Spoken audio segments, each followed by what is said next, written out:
Hi, everybody. Well, we're really thrilled with our victory at homecoming, our fifth in a row. It was a great night. My wife, Joyce, would like to have everyone's names that were at the game this weekend so that she could write them a thank you note, because that crowd was great and fun and a great evening, and everyone was in a good mood, and it was it went slick, went smooth as silk from what I understand. So outside the lines of the field, with the crowd and everything. So that it was great, and I really appreciate the support. Tremendous, a lot of fun. If you weren't here, you missed out, because it was a fun game, exciting all the way to the end. Maybe a little bit too exciting for us, but it was definitely well played. I thought Nick Lamison played the best that he's played in a while. He was almost perfect in his reads. Only really actually made one mistake. You guys wouldn't even have noticed it, but it was a slight mistake. But he played. He was on target. He was quick to pull the ball down and run it when it wasn't there for him, receiving wise, and so we're very pleased with the way he played. Unfortunately, he pulled a hamstring, and he's been living up here and in the rehab room all morning and all yesterday. So he's working hard at coming back. But when you put the reins in Carson Meager's hands, we're okay, because he's not going to make a lot of mistakes for you. He's a good field general. He's a great leader. He can run the ball and safely and run our offense. We don't have to change our offense with Carson. So he's a veteran. He's been in the game before. So it's not like, oh my gosh, we're going to fall apart because Meager's in there. We didn't score in a lot of points in the second half, but we didn't have the ball all that much either. They put together some drives, and we bent, but we didn't break. We felt like we could have played a little bit better on defense in the first half, and Coach Patterson had a mental adjustment period with them at the halftime period, had 2 extra minutes to chew their butt, and it worked. And they came out, we bent, but we didn't break. Tackled much better in the second half. Too many missed tackles in the first half. And Valadez did a real good job in kicking. Ian Campbell kicked one down 60-yarders that Leslie almost caught, and Edwards was there to down it. We put our wide receivers in the game as gunners when we kick into the end zone, so they can make, for that very reason of being able to catch the ball and bat it away and not let it into the end zone. So they did a perfect job of that. And he had 4 or 5 kicks out of the end zone. Very pleased with the effort. The kids were really happy about the win. It was fun. And I think other than, Zay Williams hurt his shoulder again. Golly, it was just like a foot loose from breaking it for a touchdown, actually, on that little swing pass he caught, and then he was running up the sidelines right here and got tackled. He landed right on his sore shoulder and hurt that again. So Zay shoulder is sore. Nick's ham is sore. Nathan Jeffries is still sore with the groin. We'll just have to see how that goes. But gosh, Josh Bell came in and did a great job, and other than the fumble, L.A. Dowell ran extremely hard, and Audrey Golden did too. So we seem to have some pretty good backs, and we could establish the run. We're really balanced, obviously, statistically. Some of that came in the fourth quarter when we were 4-minute offense. We're running the ball mostly. Any other questions about the game? And A lot of questions like about you, but just how needed and how important was this win in the locker room for the guys? Well, I think, yeah, it has been a little bit frustrating. I'm not going to say depressing. It has been a little frustrating without the wins that we had planned on getting, at this point. But it made it all worthwhile, I guess, Saturday night. I mean, they're 1-6 and we're 1-6 and it's like the Super Bowl, So it was neat. It was fun. The kids had a great time and they enjoyed the win. So it was a relief, and it meant a lot to me and meant a lot to our players.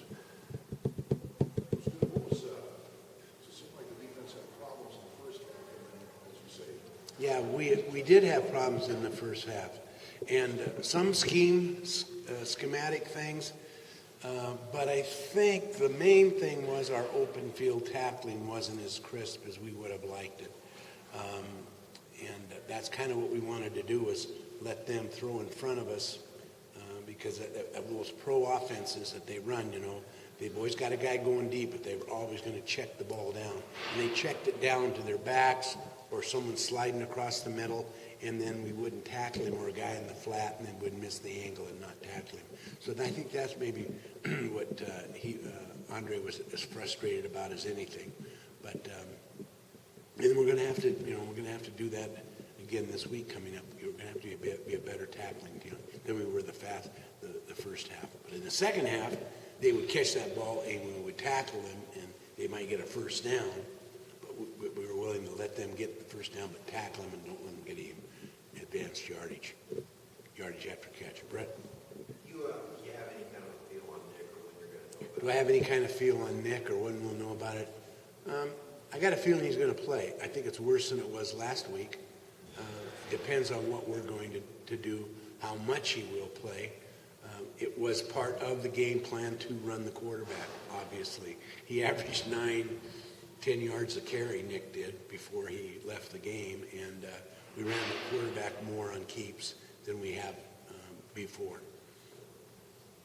If we plan to do that again, Carson can do it and Blair can do it. Blair was ready to play. He'd been practicing this week, and I didn't get him in. I wanted to get him in. Yeah, he said that he predicted to. No, I think he was just clowning around saying, hey, I'm going to break loose on one of these runs and be out in the open and then probably pull a hammy or something like that. And it was a self-fulfilling prophecy. But I think he's just clowning around. Coach, their first touchdown, receiver wide open, second straight home game that this happens against SMU, their own offensive touchdown was like that. How are you going to work to avoid these kind of errors? Well, actually, how are we going to prevent these first touchdowns, guys being wide open? A week ago, it was just a complete bust by our secondary. This week, it was the guy ran a better route, turned our defender, and they threw it right on target. It looked like it was a bust in coverage, but it really wasn't, because after they scored the touchdown, our defender kind of looked like, hey, who's got that guy? Well, you got that guy. So that's kind of a good, it's the way I used to play it. If there's ever a fumble, it was like, huh? It's the center fumble, not me. Or the back fumble. But I think we're okay. I think we're okay. To be honest with you, we're going to have to be okay. They're going to throw the ball 70 times a game, against us this week. So we better be tight on receivers. But again, that can happen. There's not a defensive back who's played who hasn't really just gotten beat. And the guy made a nice stem on him, turned his knees. He wasn't close enough. He was I was thinking he was going to get some safety help, and he wasn't. And the guy just beat him big time. The next time, the same cornerback was on the defender, but they made a very nice catch. And they made he put the ball on the money. That quarterback is good at what they run and the plays that they run. And he put the ball in there, and they made some solid catches. Jamie Irving was all over a guy right down the middle, and he put it right here, and the kid made a great catch. So there's something to be said for what they did and how they played. We did take the running game away from them like we planned on doing pretty well and thought we could play better against the pass, and he zipped the ball in there. Then we did make a couple of changes with personnel in the secondary, and it really helped. Terrell Mark came in and did a great job and knocked down 2 passes over the middle on those post plays. Was that fourth down play they ran the same one they scored on earlier? That last play they gave? Yeah, I think it probably was, yeah. Was it to a back? Can't remember. And then it wasn't, if it was yeah. But they hit the tight end who was open, could have got a first down for him there, and he dropped the ball. Remember how he kind of juggled it? That was at second down, or third down, and then they had to go on fourth down. And we put pressure on them. Right before the half, they kind of put together a little drive, and we put pressure on them and sacked the quarterback. That was a great sack by Greg Watkins. And then Horace, I had 4 or 5 hurries and got 1 sack in there too. We thought we would sack them and get after them better, but he did a nice job of stepping up or sliding in the pocket. Not running out of the pocket, but just moving in the pocket to give himself 1 more split second to throw it to the receiver. Is your best game in the offensive line? It's one of our, is this our best game? It's one of our best games for our offensive line. I think we really came off the ball. Yet, in looking at the tapes and reviewing the tapes, we still need to work on fundamentals. We're not going to be able to just go through this week practice not playing football. We've got to come off the ball low. We've got to get pad under pad. We're playing too high on offense and on defense, and we're going to have to go against each other ones-on-ones and do some good fundamental blocking and tackling. And we've got to improve our open field tackling, and that's what practice is for. So it's not going to be a coast week for us by any reason. There is no reason, well, I'll get into Houston in a minute. Anything more about the previous game? Is the plan now to use Jim Jones as your number 1 punter and pick your moments with Mike Edwards like you did? Is our plan to use Jones, our plan until we have to, we want to select Mike Edwards? It's probably a great way to put it, Brett. The way you said it, not the way I just said it. Yeah, well, yeah, because I messed up whatever he said. But I was like, that's a damn good idea. Wish I would have thought of that. Yeah, sure. But Jim Jones is doing a good job. He did a nice job in there for us. He missed a block on Edwards' run, but I don't know why. He just blanked out and blocked the wrong guy. But gosh, he made a nice catch over the middle when he got speared and did a nice job in punt returning. And the one time they did kick the punt, and it bounced right to him like that, and he probably would have liked to have let it go through to the end zone, but he was forced to catch it and get it as many yards as he can. But I like him as a player now. He's playing better, Jim Jones. We're getting our receivers a little bit more depth in there. Interestingly enough, I was talking with Bob about who would have been our receiving core this year had they stayed, and we had some pretty good receivers on this team that, for whatever reason, aren't on the team now, that are playing at other schools that are playing real good, and we would have had quite a receiving core. Would have been really strong if they would have stayed around. But it's nice to have Mike Edwards back. Wow, he's a player. Leave a little pressure on Jordan. We still have to get the ball to Jordan Leslie, though. He's a good player, too. And our tight ends, Kevin Perry dropped 2 passes, and that's, golly, if you watch practice, he hardly ever drops any passes. That was unusual. I don't know how. And they're both the same type of pass, too.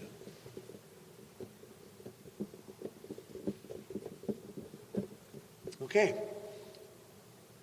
Houston. Man, they got speed. Their running back is a tremendous, tremendous player. Their quarterback is Pyland is very, very good. They threw the ball 65 times. They had over 500 yards in passing. Their quarterback, first-string quarterback, did get, it looked like a concussion. He got hammered late on a linebacker plug, illegal play, and hit him right in the chin and knocked him out of the game.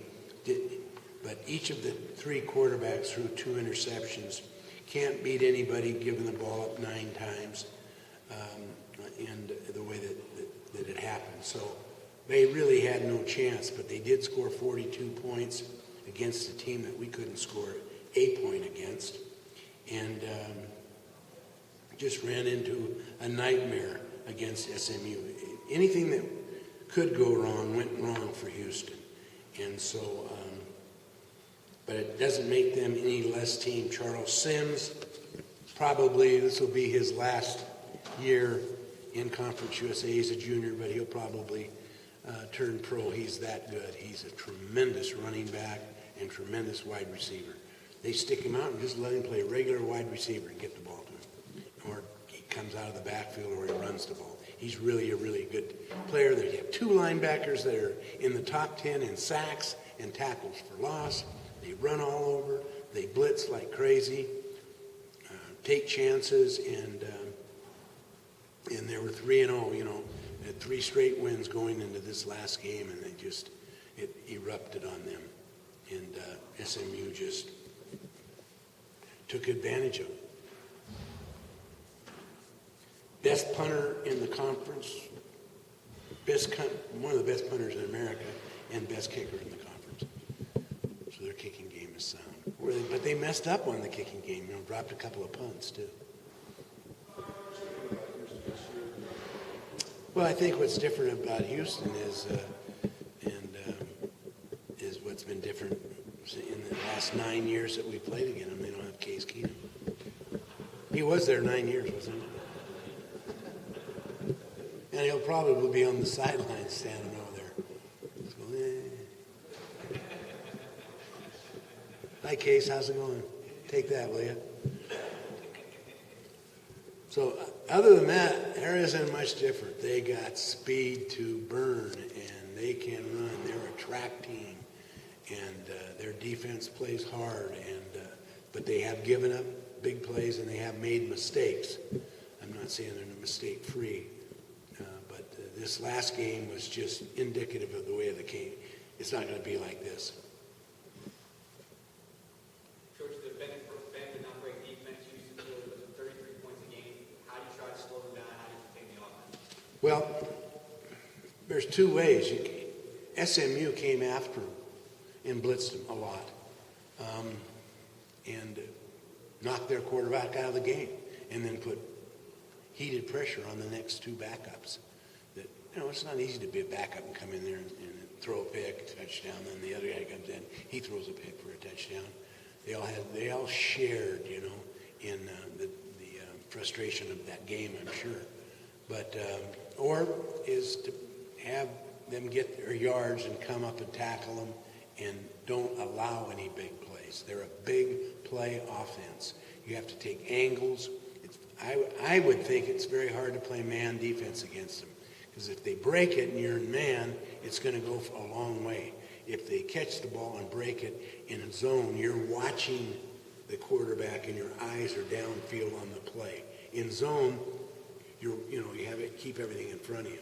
In man defense, you could be like this and not know the guy's catching it, and that's where you get the big plays. So I think just keep their quarterback, whoever it's going to be, and one of you investigative reporters is going to find out if David Pyland is going to play for me. Could you do that?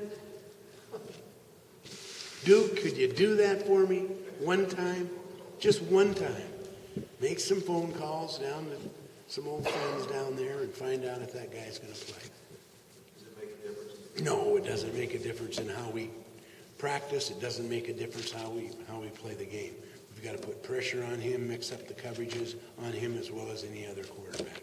Some people think the senior backup is better. So.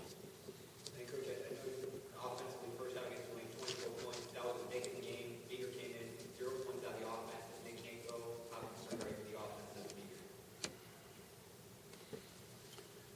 Well, it'd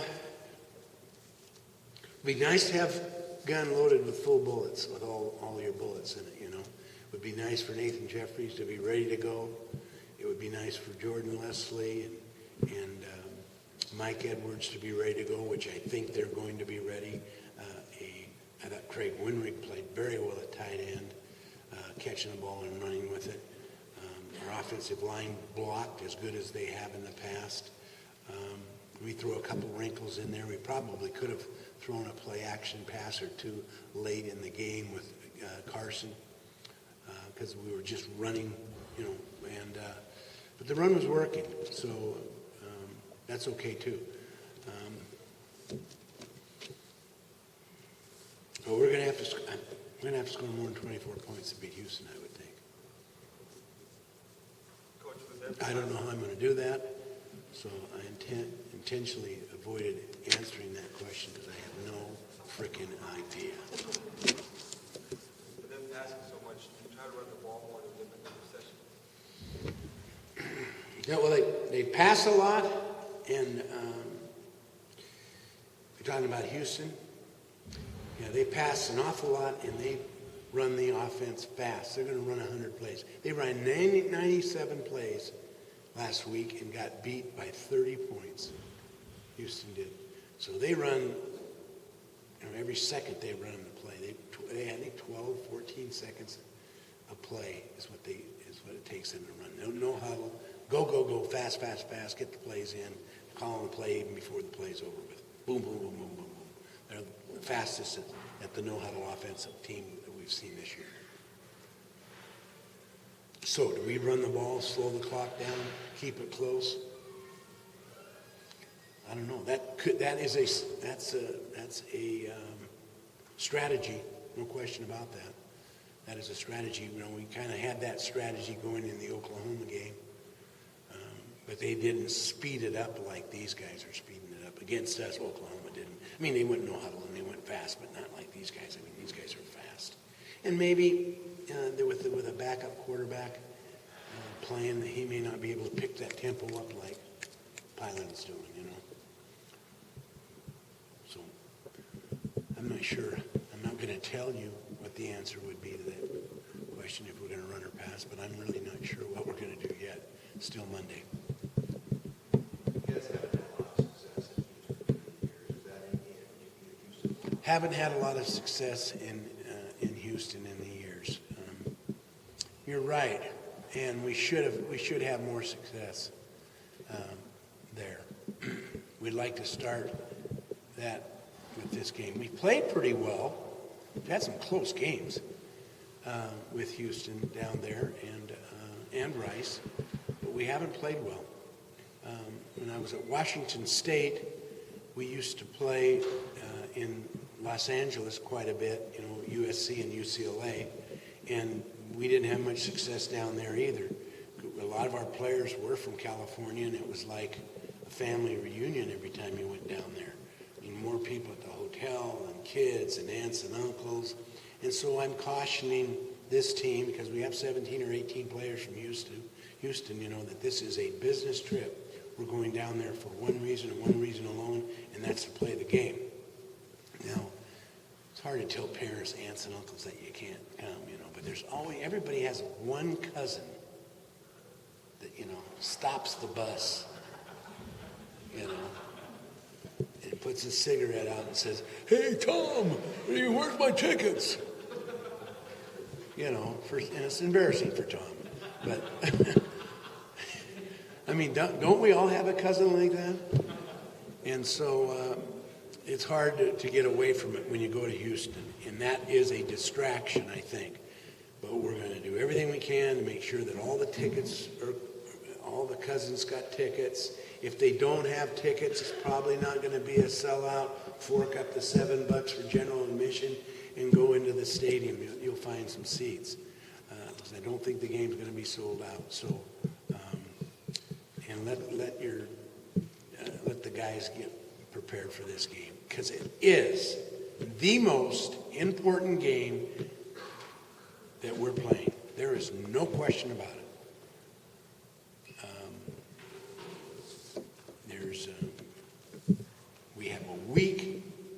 after that to get well. So everyone's going to play. Everyone's going to play as long as they can and as hard as they can. I guarantee it. Everyone's going to play as long as they can and as hard as they can. And if you've got an owie on your finger, tough. Play through it. We need to win this game. We need to win in Houston. We need to beat Houston. We need to save our season, and this game is going to save it. So every play in our playbook is available. You're going to see everything we do. We're going to give it our very, very, very, very, very best effort.